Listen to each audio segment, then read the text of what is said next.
अवधूत चिंतन श्री गुरुदेव दत्त।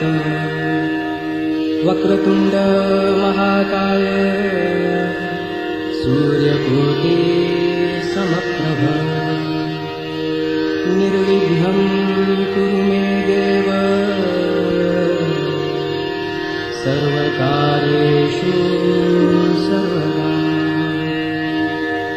काषाय वस्त्रं कर्दण्डधारणं कमण्डलं पद्मकिरणशङ्खं चक्रं गदाभूषितं भूषणाढ्यं श्रीपादराजं शरणं प्रपद्ये।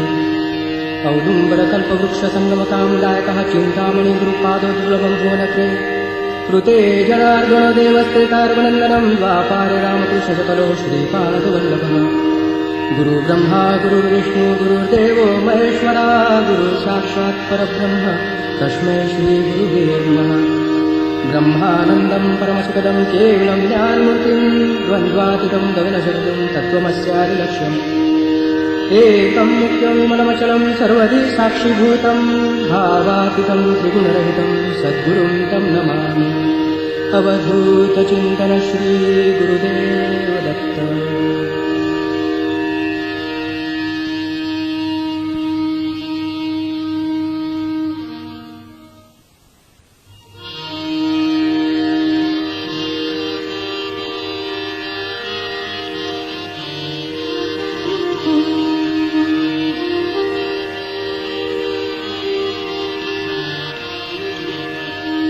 जय जय गुरु महाराज गुरु, जय जय परब्रह्म सद्गुरु। जय जय गुरु महाराज गुरु, जय जय। ಈ ಪದ ಹಾಡುವಲ್ಲಿ ಕಾಡಪ್ಪ ಹೊಸೂರ್, ಬಾವು ಜಾಧವ್, ಆಮೇಲೆ ಹನುಮಂತಪ್ಪ ಮುಗುಳ್ಕೋಡ್ ಇವರು ಪ್ರಮುಖರು. ಇವರಿಂದ ಎಲ್ಲರೂ ಗೀಗಿ ಪದಗಳನ್ನ ಹಾಡುವಂತ ಪದ್ಧತಿಯನ್ನ ಇಟ್ಕೊಂಡು ಅದನ್ನ ನಡೆಸ್ಕೊಂಡು ಬಂದವರು. ಇದು ಅಲ್ಲದನ ಮುತ್ತಪ್ಪ ಕೊಜ್ಜನವಾಡಿ ಅಂತಕ್ಕಂಥವ್ರು ಸಂಪ್ರದಾಯದ ಮೇಲಿನ ಗೀಗಿ ಪದಗಳನ್ನು ರಚನೆ ಮಾಡಿ ಹಾಡಿದ್ದುಂಟು. ಈ ರೀತಿಯಾಗಿ ಸರ್ವೋದಯ ತಂಡಗಳಲ್ಲಿ ಒಂದೊಂದು ತಾಲೂಕಿನೊಳಗೆ 3 ತಂಡ 2 ತಂಡ ಮಾಡ್ತಾ ಇದ್ದೀವಿ. ಕಾರ್ಯಕರ್ತರು ಹೆಂಗ್ ಹೆಚ್ಚಾಕಾರ ಹಂಗ್ ತಂಡ ಮಾಡಿ ಒಂದೊಂದು ತಂಡಿನೊಳಗ 3 ರಿಂದ 4 ಜನ ಇರೋದು. 3 ಮಂದಿ ಗಿಗಿ ಪದ ಹಾಡೋರು, ಒಬ್ಬ ಪ್ರವಚನಕಾರರು, ಅವರು ಕೂಡ ಸಾಹಿತ್ಯ ಇರ್ತಿತ್ತು. ಈ ರೀತಿಯಾಗಿ ಒಂದು ಊರಿಂದ ಒಂದು ಊರಿಗೆ ಕಾಲ್ನಡಿಗೆಯಿಂದ ಹೋಗಿ ಆ ಊರೊಳಗ ತಾವು ಬಂದಂತ ವ್ಯವಸ್ಥೆಯನ್ನೆಲ್ಲ ಮಾಡಿಕೊಂಡು ಮೊದಲೇ ತಿಳಿಸಿದ ಪ್ರಕಾರ ಸರ್ವೋದಯ ಪಾದಯಾತ್ರಿಕ ಬರ್ತಾ ಇದ್ದಾರೆ ಅಂತ ತಿಳ್ಕೊಂಡು ತಾಲೂಕಾ ಪಂಚಾಯಿತಿ ವತಿಯಿಂದ ಅವರಿಗೆ ಸೂಚನೆ ನೀಡಲಾಗ್ತಾ ಇತ್ತು. ಆ ಸೂಚನೆ ಮೇರೆಗೆ ಅಲ್ಲಿಯ ಗ್ರಾಮ ಸೇವಕರು, ಸೆಕ್ರೆಟರಿ ಅವರು ಮುಂದೆ ನಿಂತು ವ್ಯವಸ್ಥೆ ಮಾಡ್ತಾ ಇದ್ರು. ಆ ವ್ಯವಸ್ಥೆಯೊಂದಿಗೆ ಪ್ರತಿಯೊಂದು ಕಾರ್ಯಕರ್ತನ ವ್ಯವಸ್ಥೆ ಆಗ್ತಾ ಇತ್ತು. ಅದೇ ರೀತಿಯಾಗಿ ಈ ಪದಯಾತ್ರೆಗಳು ಒಂದು ಊರಿಂದ ಊರಿಗೆ, ಈ ರೀತಿಯಾಗಿ ಒಂದು ಜಿಲ್ಲಾದಿಂದ ಜಿಲ್ಲಾಕ್ಕೆ, ಹೀಗೆ ಸರ್ವೇ ಸಾಧಾರಣವಾಗಿ ಇಡೀ ಕರ್ನಾಟಕದ ಪ್ರತಿಯೊಂದು ಹಳ್ಳಿಗೂ ಈ ಪದಯಾತ್ರೆ ಹೋಗಿ ಮುಟ್ಟ್ಯದ, ಪ್ರಚಾರ ಮಾಡಿದಾರ ಅಂತ ಹೇಳಿದ್ರೆ ಏನ್ ತಪ್ಪಾಗುದಿಲ್ಲ. ಅಷ್ಟು ಕರ್ನಾಟಕ ತುಂಬಾ ಈ ಪಾದಯಾತ್ರೆಗಳನ್ನ ನಡೆಸಿದಂತವರು ಮಾಧವಾನಂದ ಪ್ರಭುಜಿಯವರು. ಈ ಸರ್ವೋದಯ ಇದೊಂದು ನಮ್ಮ ಅಧ್ಯಾತ್ಮದ ಚೌಕಟ್ಟಿನೊಳಗೆ ಮಾನವ ಜೀವನ ಉಳಿಬೇಕು, ಬೆಳಿಬೇಕು. ಇಲ್ಲಿ ಪ್ರೇಮ, ಸಹಕಾರ, ಬಂಧುತ್ವ, ವಿಶ್ವಾಸ ಬಹಳ ಮುಖ್ಯವಾಗಿದೆ. ಆ ವಿಶ್ವಾಸದೊಂದಿಗೆನ ನಮ್ಮ ಸಮಾಜದೊಳಗಿರ್ತಕ್ಕಂಥ ಲಂಚಗುಳಿತನ, ಸ್ವಾರ್ಥ, ಬಲಾಢ್ಯತನ, ಒಬ್ಬರ ಮೇಲೊಬ್ಬರ ಅಧಿಕಾರ ನಡೆಸುವಂಥದ್ದು, ಅಧಿಕಾರ ಸಲುವಾಗಿ ದಾಹ, ಇವೆಲ್ಲವನ್ನ ನಿಸ್ವಾರ್ಥತೆಯಿಂದ ನಿಭಾಯಿಸಬೇಕಾಗಿತ್ತಂದ್ರೆ ಸರ್ವೋದಯ ತತ್ವ, ಮಹಾತ್ಮ ಗಾಂಧೀಜಿಯವರ ತತ್ವ ಅತ್ಯಂತ ಸೂಕ್ತ ಅಂತ ನನಗನ್ನಿಸ್ತಾ ಇದೆ. ಹಾಗೇನೆ ಅವಾಗ ನಾವು ಹಳ್ಳಿಯಿಂದ ಹಳ್ಳಿಗೆ ಹೋಗಿ ಹಳ್ಳಿಯೊಳಗಿರ್ತಕ್ಕಂಥ ಸಮಸ್ಯೆಗಳನ್ನು ಆಲಿಸುವಾಗ ಅನೇಕ ಸಮಸ್ಯೆಗಳು ಬಂದು ನಿಲ್ತಾ ಇದ್ದವು. ಅಲ್ಲೇ ಪ್ರತಿಯೊಂದು ಹಳ್ಳಿಯೊಳಗೆ ಮೇಲು ಕೀಳು ಇದು ಅಲ್ಲದನ ನಮ್ಮನ್ನು ಯಾವ ರೀತಿಯಾಗಿ ನೋಡ್ತಾ ಇದ್ರು ಅಂದ್ರೆ ಕೊಡ್ಲಿ ಬಡಿಗೆ ಹಿಡ್ಕೊಂಡು ನಮ್ಮ ಸಭಾ ಸಹಿತ ಆಗಬಾರ್ದಂಗೆ ನೋಡ್ಕೋತಾ ಇದ್ರು. ಈ ರೀತಿಯಾಗಿ ಬಂದು ಜಗಳ ತೆಗಿತಾ ಇದ್ರು.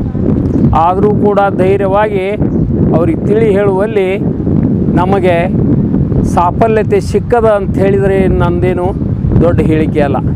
ಆದರೂ ಕೂಡ ಅಂಥ ಪ್ರಸಂಗಗಳು ಅನೇಕ ಬಂದು ಆ ಪ್ರಸಂಗಗಳಲ್ಲಿ ನಾವು ಆ ಸಮಸ್ಯೆಗಳಿಗೆ ಉತ್ತರ ರೂಪವಾಗಿ ಪ್ರತಿಯೊಬ್ಬರಿಗೂ ಅವು ಸಾಲ್ವ್ ಮಾಡುವಂಗೆ, ಯಾಕಂತಂದ್ರೆ ವ್ಯಸನ ಮುಕ್ತಿ, ಶೋಷಣ ಮುಕ್ತಿ, ಆಮೇಲೆ ಎಲ್ಲದರಿಂದಲೂ ಪ್ರತಿಯೊಬ್ಬರೂ ಸೇವೆ ಮಾಡುವಂಥ ಸೇವಾಭಾವ ಹುಟ್ಟಲೇಬೇಕು ಅಂತನ್ನುವಂಥ ಮಾತನ್ನು ಸರ್ವೋದಯ ಸಿದ್ಧಾಂತದೊಳಗೆ ಅಳವಡಿಸಿದ್ದಾಗಿದೆ.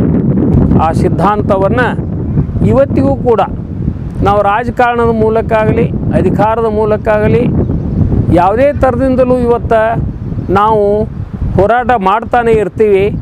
ಆದರೂ ಆ ಅವಕಾಶಗಳನ್ನೆಲ್ಲ ವಂಚಿತವನ್ನಾಗಿ ಮಾಡಿ ಮೋಸ ವಂಚನೆ ನಡೀತಾ ಇರೋದನ್ನು ನೋಡಿದ್ರೆ ಭಾಳ ವಿಪರ್ಯಾಸ ಅನ್ನಿಸ್ತದೆ.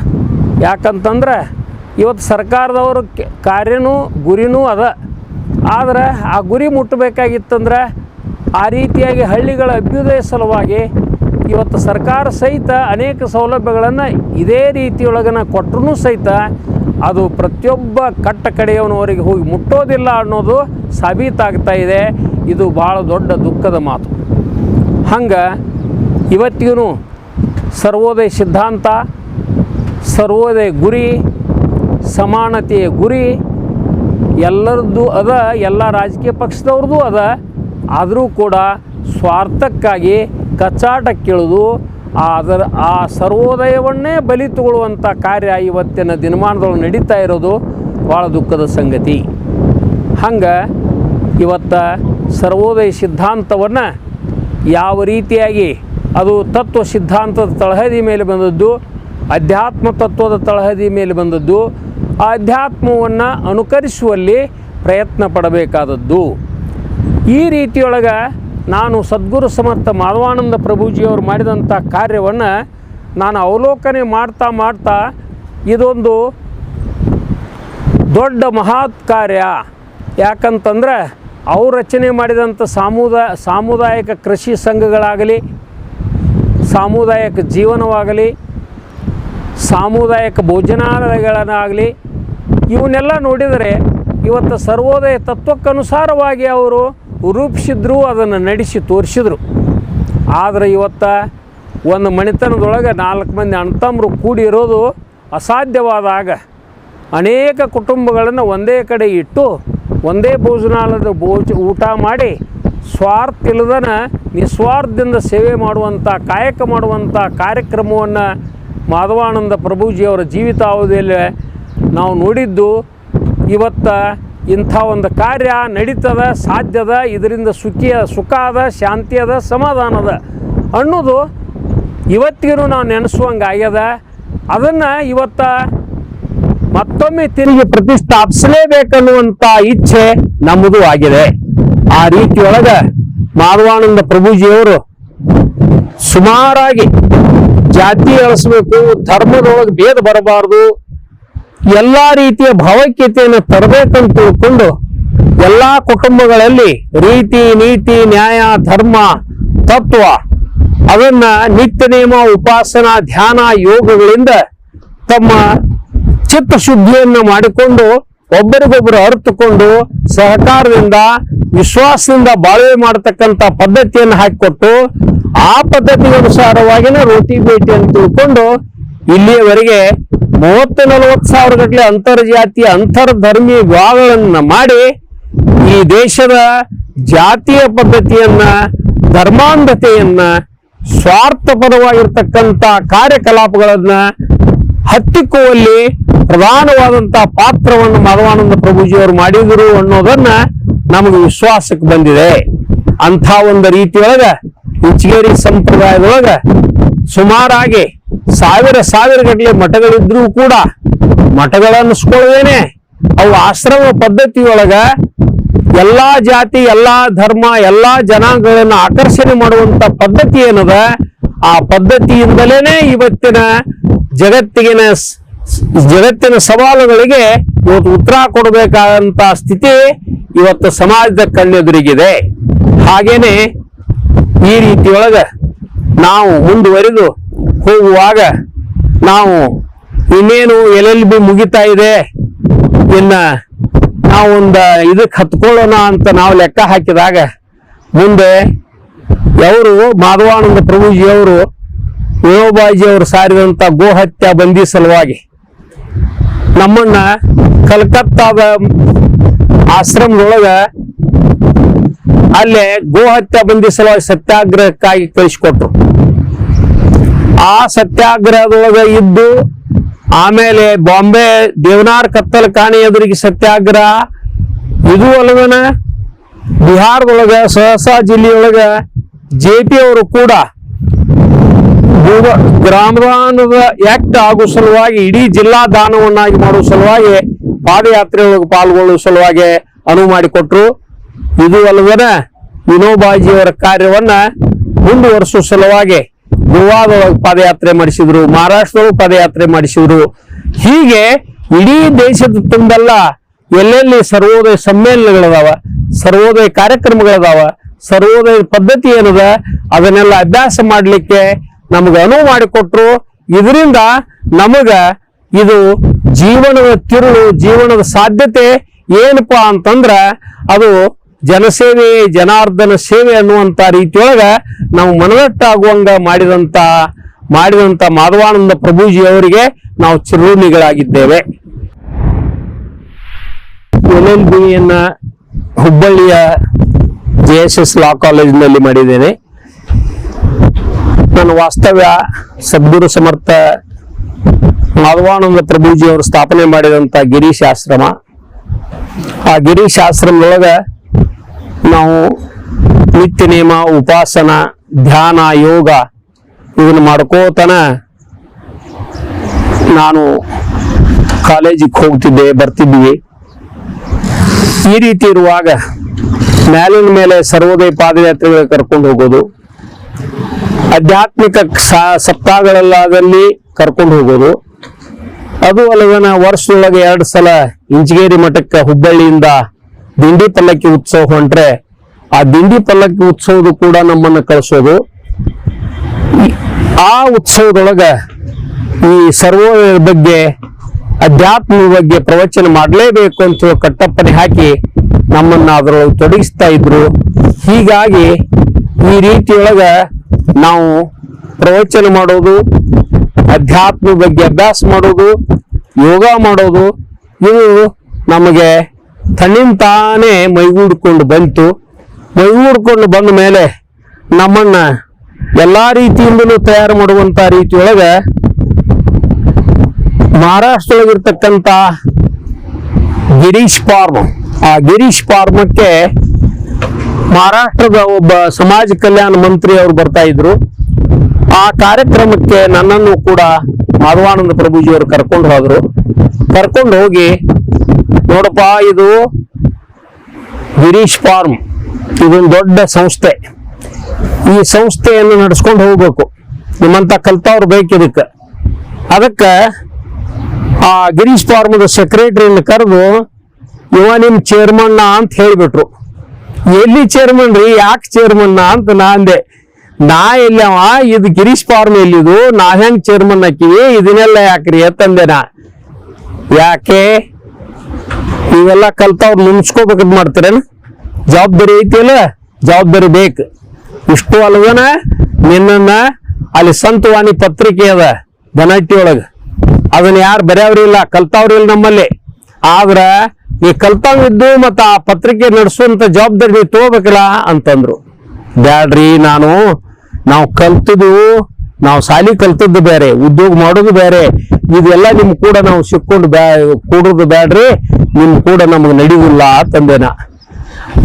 ಅಂದ್ರು, ಹಂಗ್ಯಾಕೆ ನಡಿಯುವುದಿಲ್ಲ, ಅದ್ ನಡ್ಲೇಬೇಕು ಅಂತಂದ ಕೂಡಲೇ ನಿನ್ನ ಅಲ್ಲಿ ಪತ್ರಿಕೆಯ ಜವಾಬ್ದಾರಿ ಇಡ್ತಾನೆ ಅಂತ ಹೇಳಿ ಬಂದನಿ. ನಿನಗೆ ಉಪಸಂಪಾದಕ ಹಾಕತ್ ಹೇಳಿನಿ, ಅದು ನಾಳಿನ ಪತ್ರಿಕೆ ಬರ್ತದ, ಅನಿವಾರ್ಯ ನೀ ಲೇಖನಗಳನ್ನು ಬರಿಬೇಕು, ಅದು ಕೊಡಬೇಕು ಅಂತ ಹೇಳಿ ಕಟ್ಟಪ್ಪನೆ ಮಾಡಿದ್ರು. ಆಮೇಲೆ ಅದೇ ರೀತಿಯಾಗಿ ಸಹ ಸಂಪಾದಕ ಅಂತ ತಿಳ್ಕೊಂಡು ಭಾಸ್ಕರ್ ಜೀವಾಜಿ ಕೋಪರ್ಡಿ ಇವರು ಸಂಪಾದಕರು, ಆಮೇಲೆ ಸಹ ಸಂಪಾದಕರ ತೆಗೆಸಿಂದ ನನ್ನ ಹೆಸರನ್ನ ಹಾಕಿಸಿಬಿಟ್ಟಿದ್ರು. ನಾವು ಈ ರೀತಿಯಾಗಿ ಅವರ ಕಾರ್ಯಕ್ರಮಗಳಲ್ಲಿ ಪಾಲ್ಗೊಂಡು ಕಾಲೇಜಿಗೆ ಚಕ್ಕರ್ ಹೊಡೆಯೋದ್ರಿಂದ ನಾವು ಎಲೆಯಲ್ಲಿ ಒಳಗ ಫೇಲ್ ಆಗುವಂತ ಪ್ರಸಂಗ ಬಂದು ಫೇಲ್ ಆದ್ಮೇಲೆ ಎಕ್ಸಾಮ್ ಕಟ್ಟ ಅಟೆಂಡ್ ಆಗೋದು ಅಂದ ಕೂಡಲೇ ಆ ಸಮಯವನ್ನೆಲ್ಲ ಇವರು ಕೂಡ ಕಳೆಯುವಂತ ಪ್ರಸಂಗವೂ ಬಂತು. ಹಾಗೇನೆ ಪತ್ರಿಕೆ ನಡೆಸ್ಬೇಕಂತ ತಿಳ್ಕೊಂಡು ಇಲ್ಲಿ 6 ತಿಂಗಳ ತಂದು ನಮ್ಮನ್ನ ಬನಟ್ಟಿ ಆಶ್ರಮದೊಳಗೆ ಇಟ್ಟಿದ್ರು. ಆ ಬನಟ್ಟಿ ಆಶ್ರಮದಾಗಿದ್ದು ನಾವು ಸಂತವಾಣಿ ಪತ್ರಿಕೆ ಒಳಗೆ ಬರೆಯುವುದು, ಆಮೇಲೆ ಅದನ್ನ ಮಳಿ ಜೋಡಿಸೋದು, ಪ್ರಿಂಟ್ ಮಾಡೋದು, ಹಂಚೋದು ಎಲ್ಲಾ ಕಾರ್ಯಕ್ರಮಗಳನ್ನ ಅರಿವು ವಕೀಲರು, ನಾನು, ಸಿದ್ದರಾಮ್ ಜಗದಾಳ್ ಅಂತ ತಿಳ್ಕೊಂಡು, ಕಲಿಟಿ ಅಂತ ತಿಳ್ಕೊಂಡು ಈ ರೀತಿಯಾಗಿ ನಾವು ಕಾರ್ಯಕ್ರಮ ಮಾಡ್ತಿದ್ದೀವಿ. ಈ ಬನಟ್ಟಿ ಆಶ್ರಮದೊಳಗ ಈ ರೀತಿಯಾಗಿ ನಾವು ವರ್ಷಾನುಗಟ್ಲೆ ಇರುವಂತ ಪ್ರಸಂಗ ಬಂತು. ಮುಂದೆ ಸರ್ವೋದಯ ಪಾದಯಾತ್ರೆಗೆ ಬೇಕೇ ಬೇಕು ಅಂತ ತಿಳ್ಕೊಂಡು ಅನಿವಾರ್ಯತೆಯಿಂದ ನಾವು ಮತ್ತೆ ತಿರುಗಿ ಮೈಸೂರು, ಬೆಂಗಳೂರು ಅಲ್ಲಿ ಪಾದಯಾತ್ರೆಗಳಿಗೆ ಹೋಗಿ ಸೇರಿಕೊಂಡಿವಿ. ಆಮೇಲೆ ಬೆಂಗಳೂರೊಳಗ ಎಲ್ಲಾ ಶಾಲೆ ಕಾಲೇಜುಗಳು ಕಾರ್ಯಕ್ರಮ ಮಾಡೋಣ ಅಂತ ತಿಳ್ಕೊಂಡು ಸಿದ್ದರಾಮ ಗುರುಜಿಯವರ ನೇತೃತ್ವದೊಳಗ ಬೆಂಗಳೂರಿನೊಳಗೆ ಉಳ್ಕೊಂಡಿವಿ. ಅಲ್ಲಿ ಸುಮಾರಾಗಿ 3 ತಿಂಗಳ ಕಾಲ ಇಡೀ ಬೆಂಗಳೂರಿನೊಳಗಿರ್ತಕ್ಕಂಥ ಕಾಲೇಜುಗಳು, ಹೈಸ್ಕೂಲುಗಳು ಇವೆಲ್ಲ ಶಾಲೆ ಕಾರ್ಯಕ್ರಮಗಳನ್ನು ಮಾಡಿ ಆಚಾರ್ಯ ಕುಲ ಅಂತೇನು ತತ್ವಜ್ಞಾನವನ್ನ ಅವರು ಆಚಾರ್ಯ ಕುಲ ಸ್ಥಾಪನೆ ಆಗ್ಬೇಕಂತೇಳಿ ವಿನೋಬಾಜಿ ಅವರ ಕನಸನ್ನ ನನಸು ಮಾಡುವ ಸಲುವಾಗಿ ಆಚಾರ್ಯ ಕುಲದ ಸಂದೇಶವನ್ನ ಪ್ರತಿಯೊಂದು ಶಾಲೆ ಕಾಲೇಜಿನೊಳಗ ಪ್ರಚಾರ ಮಾಡುವಂತ ಪದ್ಧತಿಯನ್ನು ಇಟ್ಟುಕೊಂಡು ಪ್ರತಿ ಶಾಲೆ ಕಾಲೇಜುಗಳಲ್ಲಿ ನಾವು ಪ್ರವಚನದ ಮೂಲಕ ಆಚಾರ್ಯ ಕುಲದ ಬಗ್ಗೆ ಹೇಳುವಂತ ಕಾರ್ಯಕ್ರಮ 3 ತಿಂಗಳವರೆಗೆ ಬೆಂಗಳೂರು ಸಿಟಿ ಒಳಗೆ ನಡೀತು. ಅದರಂತೆನೆ ಮುಂದೆ ಖಾದಿ ಪ್ರಚಾರ ಆಗ್ಬೇಕಂತ ತಿಳ್ಕೊಂಡು ಖಾದಿ ಗ್ರಾಮೋದ್ಯೋಗದಿಂದ ಅರಿವುಗಳನ್ನು ತಗೊಂಡು ಅದನ್ನು ಪ್ರಚಾರಕ್ಕೂ ನಾವು ಮಾಧವಾನಂದ ಪ್ರಭುಜಿಯವರು ಹಚ್ಚಿದ್ರು. ಹೀಗೆ ಈ ಸರ್ವದೊಳಗ ಅನೇಕ ಕಾರ್ಯಕ್ರಮಗಳನ್ನು ಮಾಡುವ ಭಾಗ್ಯ ನಮ್ಮ ಒದಗಿ ಬಂತು. ಅದು ನಮ್ಮ ಸುಕೃತ ಫಲಾನ ಅಂತ ಹೇಳಿ ನಾನು ಭಾವಿಸ್ತಾ ಇದ್ದೇನೆ. ಮುಂದೆ ಪಾದಯಾತ್ರೆಗಳನ್ನ,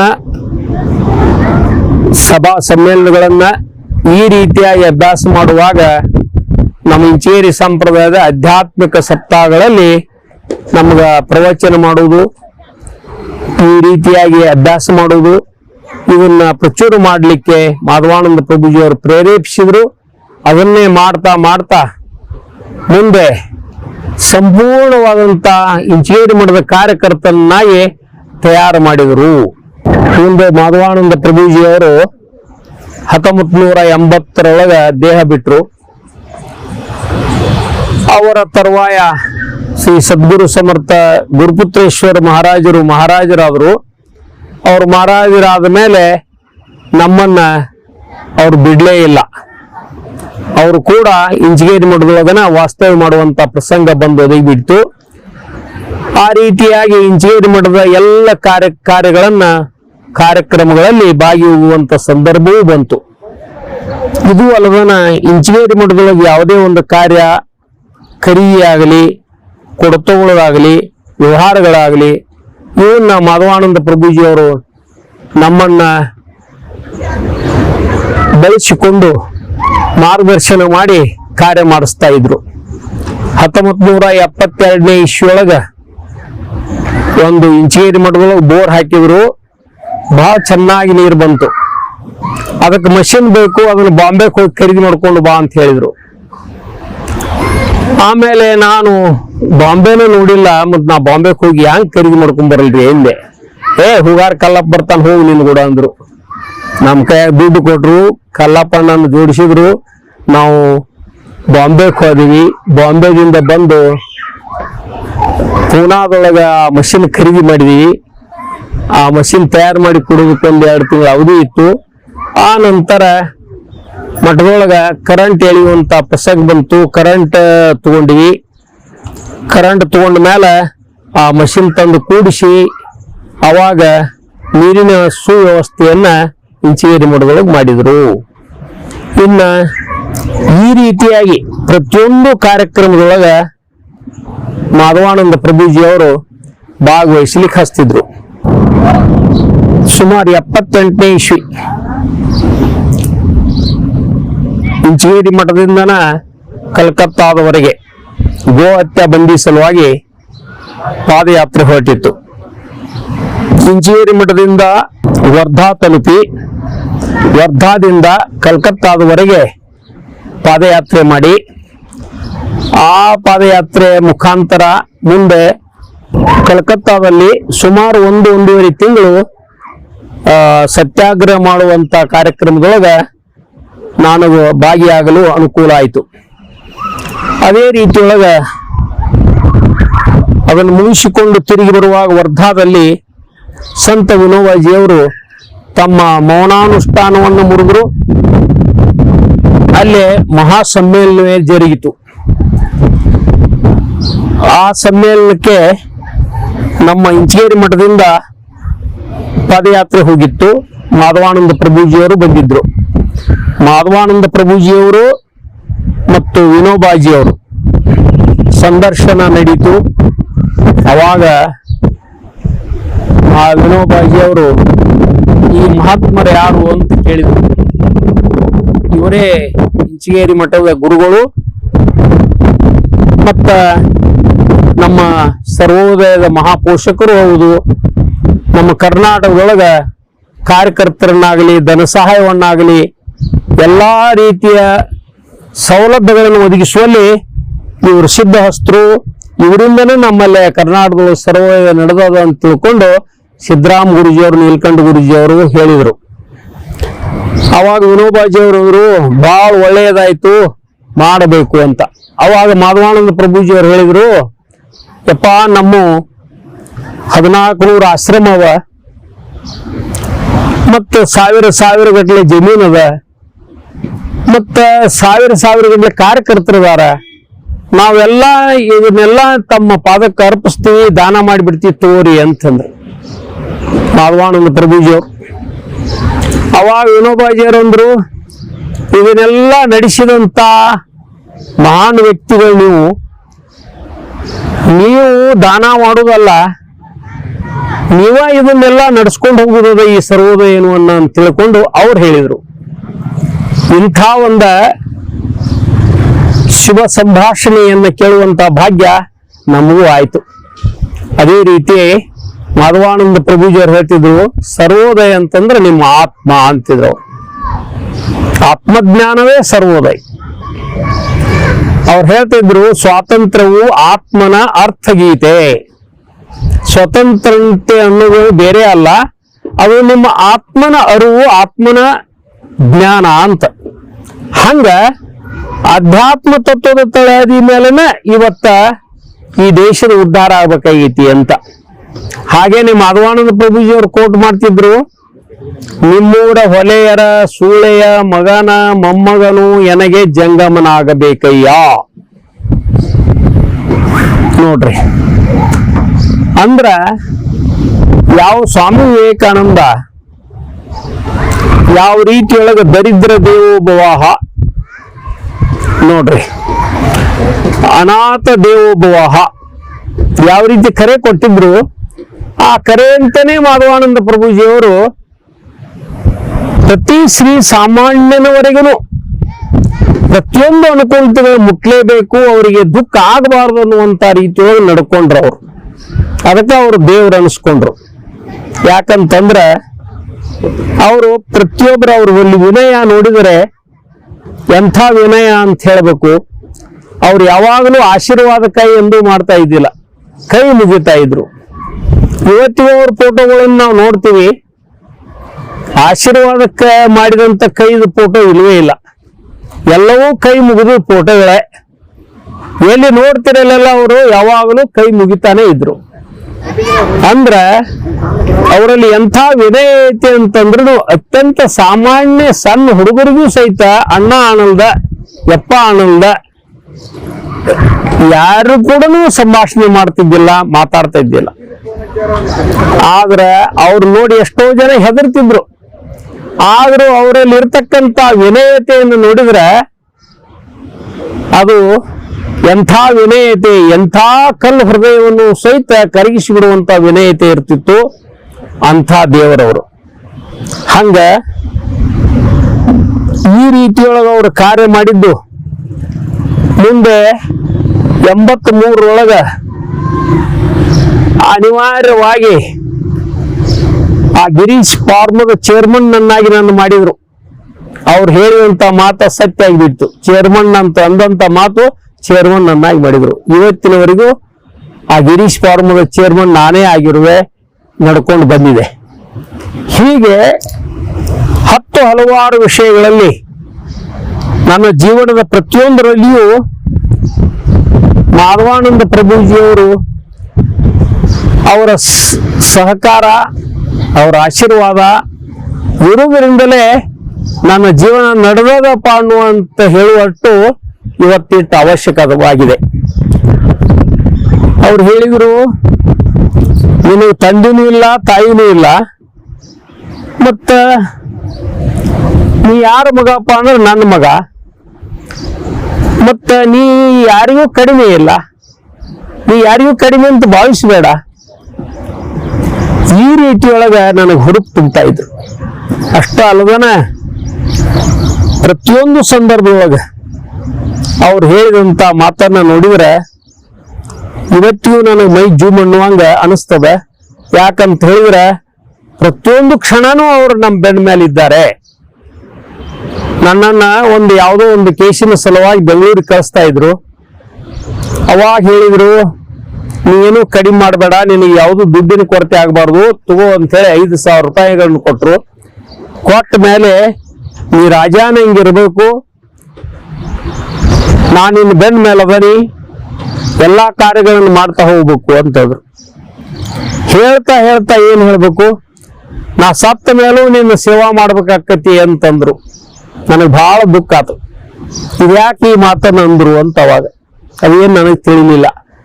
ಆದ್ರೂ ಅವ್ರು ನಮಗೆ ಸೇವಾ ಮಾಡ್ಬೇಕು, ನೀ ಏನ್ ಮಾಡಿದ್ರು ನನ್ನ ಅಂಗಾಲನ್ನ ಹಚ್ಚಾದ್ರೂ ಸಹಿತ ತೀರಿಸ್ಲಿಕ್ಕೆ ಅಸಾಧ್ಯ ಅನ್ನುವಂತ ಮಾತನ್ನು ಹೇಳಿದ್ರು.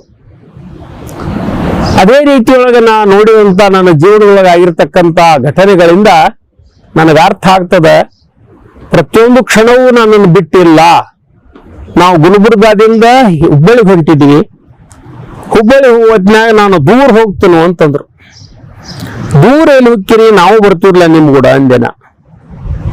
ನೀನ್ ಬರ್ತೀವಿ, ನಿನ್ ಕಣ್ಣಿಗೆ ನಾ ಕಾಣುವುದಿಲ್ಲ, ನೀನನ್ನು ಕಾಣಿಸ್ತಿ, ನಾನೇನು ಕಾಣುವುದಿಲ್ಲ, ಮತ್ತ ನನ್ ಕೂಡ ಏನ್ ಬರ್ತೀನಿ ನೀನು ಒಂದು. ನಾವು ದುಡಿಮೆ ಇಲ್ಲ, ನೀ ಎಲ್ಲಿ ಹೋಗ್ತೀರ ಅಲ್ಲಿ ಬರತ್ತನ್ರು ಎನ್ಯ